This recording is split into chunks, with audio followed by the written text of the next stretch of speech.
Lini pertahanan timnas Indonesia bakal diuji lawan-lawan tangguh di ronde ketiga. Sementara kemampuan Jordi Amat dan Elkan Bagot mulai diragukan bakal menjadi pilihan utama Sintayong. Alhasil PSSI harus segera memburu bek keturunan baru untuk melengkapi pertahanan. Nama Jayden Oosterwolde bisa menjadi solusi terbaik karena tampil impresif bersama Fenerbahce. Kemudian ada juga Tristan Goijer, Deleanu Arts hingga Jason Schild yang juga layak untuk dipertimbangkan. Siapakah nama yang bakal dibujuk oleh PSSI untuk memperkuat pertahanan skuad Garuda?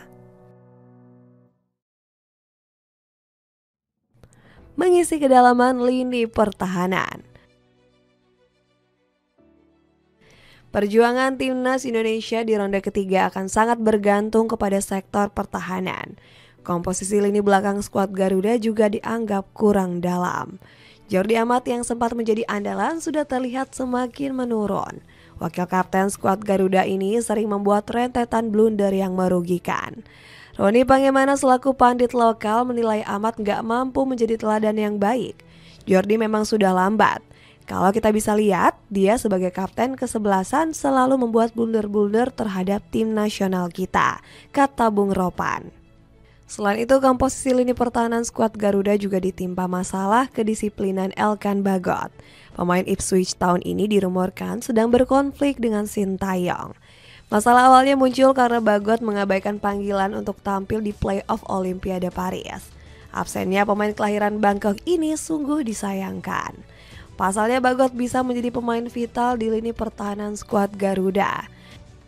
Dengan kaki kidalnya, sang pemain cocok bermain di skema 3 back menempati posisi back tengah kiri. Praktis, skuad Garuda sekarang hanya punya Justin Hubner yang lihai bermain di posisi ini.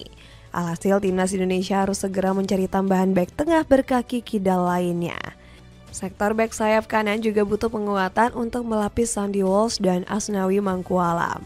Keduanya butuh pesaing yang sepadan untuk memperebutkan posisi ini.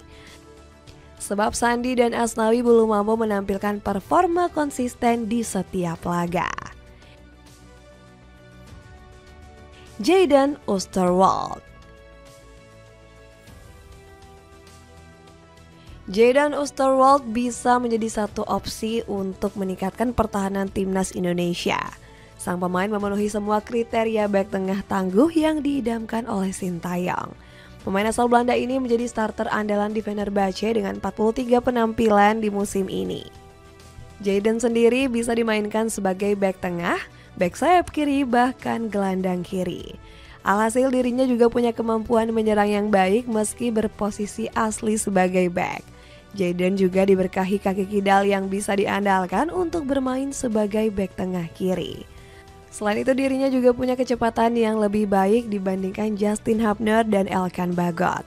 Bahkan secara postur pemain kelahiran Zwolle ini nggak kalah karena bertinggi 189 cm. Alhasil Jayden bakal menjadi amunisi hebat untuk skuad Garuda dengan kecepatan dan fisiknya. Sang pemain juga berpengalaman di Eropa karena sempat membela Parma dan FC20. Wajar jika Jayden menjadi salah satu pemain yang paling diinginkan oleh Sintayong. Namun sang pemain masih menolak tawaran skuad Garuda karena ingin membela Belanda. Aku dihubungi oleh salah satu asisten timnas Indonesia, tapi aku memutuskan untuk tidak membela Indonesia setelah berdiskusi dengan agen, ujar sang pemain. Sayangnya peluang Jayden membela skuad The Orange nggak kunjung datang. Sang pemain juga diabaikan oleh Ronald Koeman karena nggak dibawa bermain di Euro 2024. Dengan begitu, Jayden masih memiliki peluang besar untuk membela pasukan Merah Putih. Apalagi sang pemain sempat kedapatan berlibur di Bali beberapa waktu yang lalu. Tristan Goijer.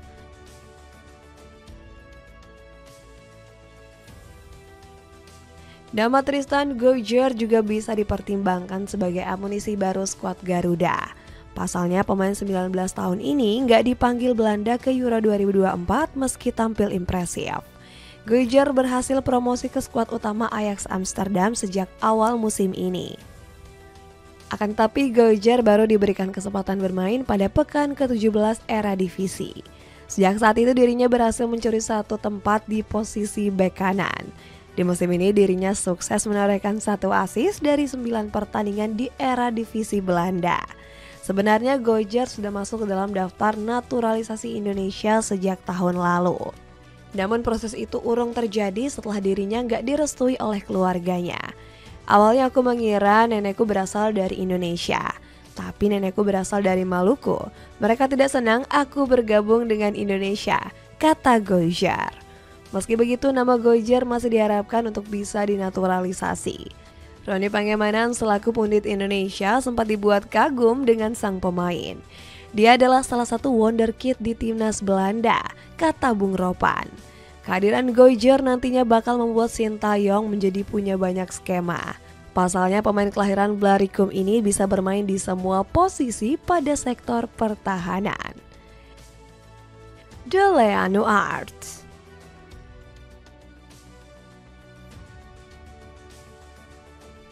Berikutnya ada Deleanu Arts yang berposisi sebagai bek sayap kanan. Namanya mulai menjadi sorotan media setelah kedapatan berfoto bersama Indro Syafri di Belanda. Sejak saat itu Deleanu diketahui memiliki darah Maluku dari salah satu orang tuanya. Pemain kelahiran 2003 ini dinilai bakal memberikan dampak positif untuk regenerasi pemain. Deleanu punya karir yang mentereng bersama NEC Nijmegen U21. Dirinya sudah menjadi pemain inti tim junior dengan mengkoleksi 19 penampilan. Sang pemain tidak pernah satu kali pun absen di Liga Junior era divisi musim ini. Sekalinya absen, dia justru dinaikkan ke tim senior pasukan hijau merah. Deleanu berhasil tampil sebanyak 4 kali bersama skuad utama di musim ini. Alhasil sang pemain juga bermain bersama Calvin Verdong untuk NEC Nijmegen.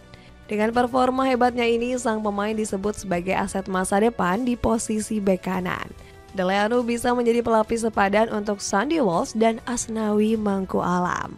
Di sisi lain, pemain kelahiran Veghel ini punya keinginan yang besar untuk membela Indonesia. Dirinya lebih condong memilih skuad Garuda meski sempat membela Belanda kelompok umur. Jenson Schild.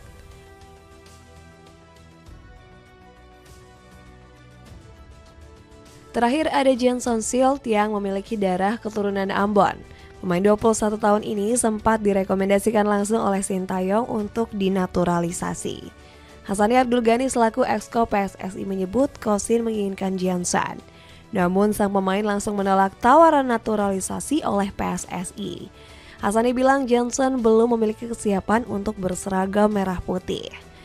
Terus terang saya katakan bahwa Jenson Schild dari awal tidak memiliki kesiapan untuk membela Indonesia, kata Hassani. Meskipun begitu, peluang untuk membawanya ke skuad Garuda masih terbuka.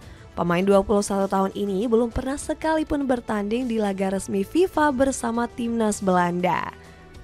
Jenson sendiri punya karir yang bagus bersama Sunderland di divisi Championship. Pemain kelahiran ED ini sukses mencatatkan 17 pertandingan dengan mengkoleksi 1 assist. Tetapi sayang perkembangan karir Jenson terhambat karena cedera lutut. Sejak bulan Maret lalu dia sudah absen usai harus menjalani perawatan intensif bersama tim medis. Walaupun demikian, kehadiran sosok Jenson bakal bermanfaat bagi pasukan tanah air. Sang pemain diprediksi akan menjadi bek tengah yang tangguh dengan postur tubuh 192 cm. Dirinya pun bisa menjadi kombinasi yang bagus bersama Elkan Bagot dan juga Jay Itzas yang juga berpostur tinggi. Dengan potensi masuknya darah keturunan baru di lini pertahanan, mampukah timnas Indonesia bersaing di ronde ketiga nanti?